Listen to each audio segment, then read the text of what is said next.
Gongama, gongama nene, gongama ko inda motere kala.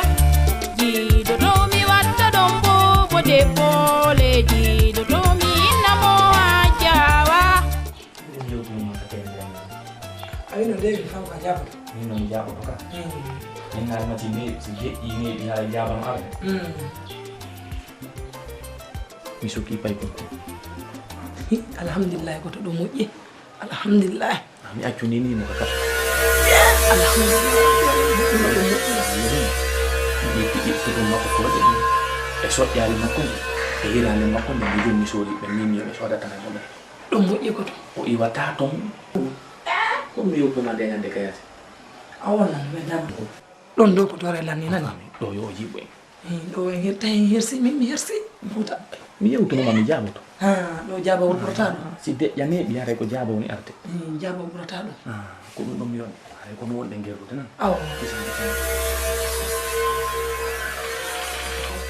Papa. Kono mina do wala do. Papa ko dum waddon la.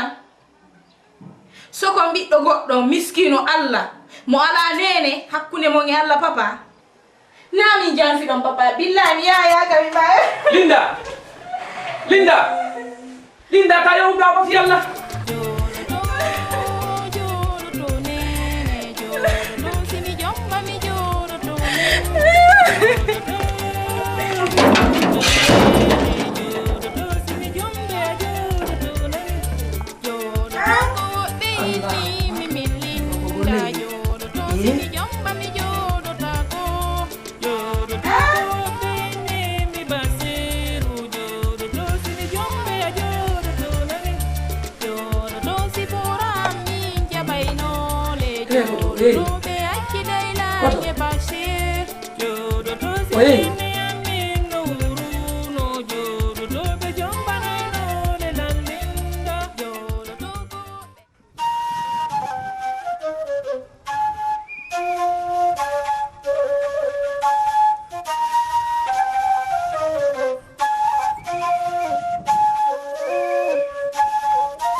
Ko fi baka ngadinan hay ndiya yerteɗan mi ronki joni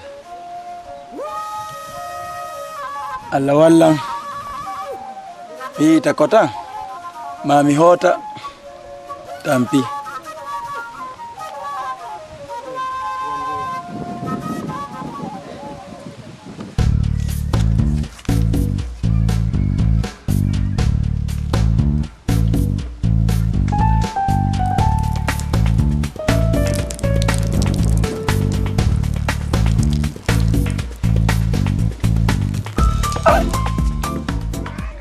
La ilaha illallah Muhammad Rasulullah. Mimi do sika Allah sajina ni landia. E jaka udite ndu pompiru ma hore. Te pass wona ngini no donda. Kenno ko chofe mi donda. No ndem te pass. Awande so fi dama ndi.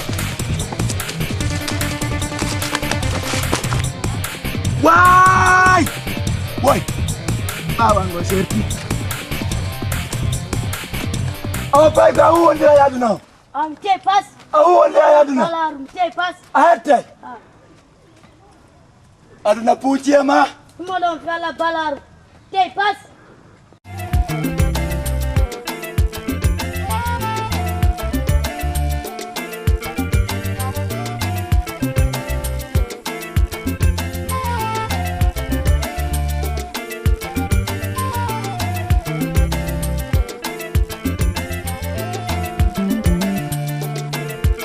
Fatim Naam baba.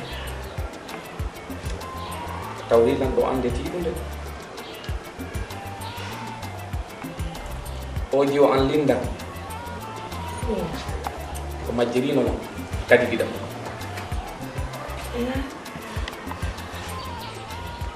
o tawi lam min e biro e yaye makko meɗen jooɗi meɗen yewta fi o sagata mo o yahno Fuuta o tawoy ka vacance ton mi immini mo France kanko o inni ko Fuuta ɓuranimo sagata fussaqijo jufulunjo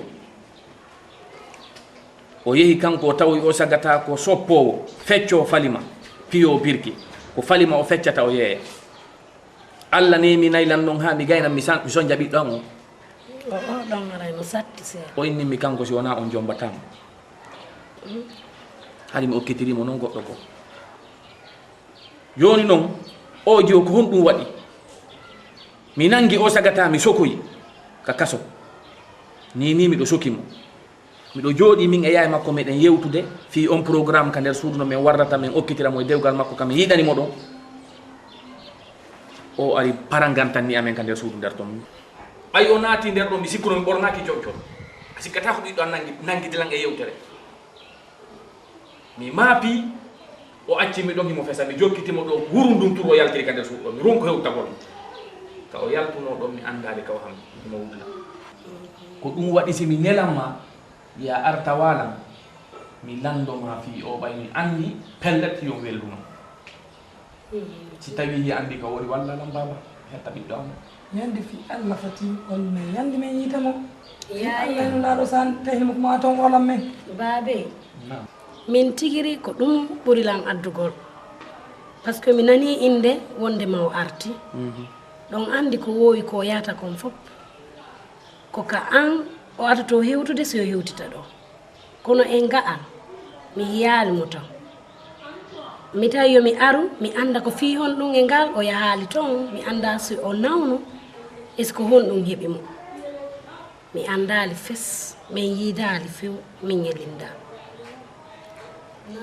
mi nani ko yewtuɗa ko mi tori kema mi jeejima fi Allah hoti annabijo wota a hulu ɗum bonnata jikke ɗen hakkunde me en miɗo tañƴinile kadi bonnata jikke ɗen hakkunde mo an e makko ɓay ko fi ko moƴƴini na fi bonki ko fi o feewu o fi o heƴu e juuɗe tori kema mi jeeji masiɗa andi ka ɗum wallam fi Allah hoti annabijo hollaɗam a taw miɗo maapi wallan andi nangi wakka ɓerde am fi Allah hoti annabijo joni baabe en hay so soñguitaji ko feƴƴiti joni mi daarayno mi yaraka goreɓe amen kam mi anduno toon linda heno yaaha Allah lan ɗon jaaɓi wakkilo to mi yaha toon fof mi anda simo toon e si o ala toon mi anda ko wonɗum waɗi e nga'al o wowlanani lam par ce que minen ɗo ilame woni paykoye ko minen jandike miɗo sikki so heeɓi ande mo duwalan wowlande taw si o wowlano e goɗɗo ko joni aray hay so soñguitaji ko feƴƴiti eyno yaye makko ɗo ko annduɗa o majjirilan ɗo mi yahali golle miɗo jooɗi ɗo tullam wimilan acciti kala kami jokki na ñamugol wona yarugol wona yaltugol hay jokkere en ɗangi andi mi accino yahu ɗoma fimi ɓaymenen kadi nen sikkude ayan andi ko tori kema fi Allah walla si tawi ko non jaɗi fi Allah hoti annabijo mi jeejima a faami ɗi ɗon joni pellet miɗo haɓɓima heɗima nan fi Allah hoti annabijo awa joni aray mi yewti si Allah jaaɓi awa mi erti fayɗen e mawɗen fof nan awa hara on soñguitaki si Allah jaaɓi mi waɗani komi wawi ko jarama jarama awa on jarama yaay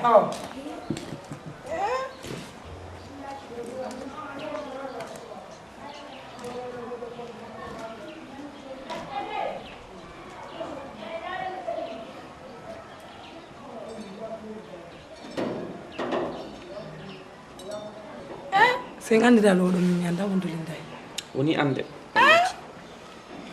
yo goto bajjo e wa'umi ana min jiiɗi kam pette jogui oɗo jogoto Oɗo- en fof koye oɗo holorde o jakinilam koto min mi mapike woni ande mapike Miro fanke sellage fanke. Fanke. Fanke. Fanke mi yeto ko Allah hollini ko. si mi ala leɗɗe kamɓe yatatena ɗam mi mi nani ɗum ɗon fof so ngala leɗɗo kamɓe terano e taw fanke ko Allah on hollimmi ɗo komi ɗaani Allah on hollanno mi yii ɗum ɗon ko modi mo wumili kon nden awa on ɓe ndikka inchallah e hiɗon saati heɓude hoɓɓe kam o hoɓɓe nam ka amen on saati heɓude hoɓɓe tedduɓe inchallah ko ɓen no ɓe hewtiri modi mon ndikka e ɓe yiye tawano ɓe yiye nan so Allah jaɓi oya Allah hollande ñalande tawmano fus awa ɓe yiye nani awa ko ɗum Allah woni ko hollimmi ɗo awa on jarama awa yallah wallu en allahumma amina ya Allahu akbar ande hay simi wani keɓe ɗanata ko karamo koye ɗane awa ɗane nani awa ɗane awa joni yilte nan awa on jarama ɗum no yurmi ha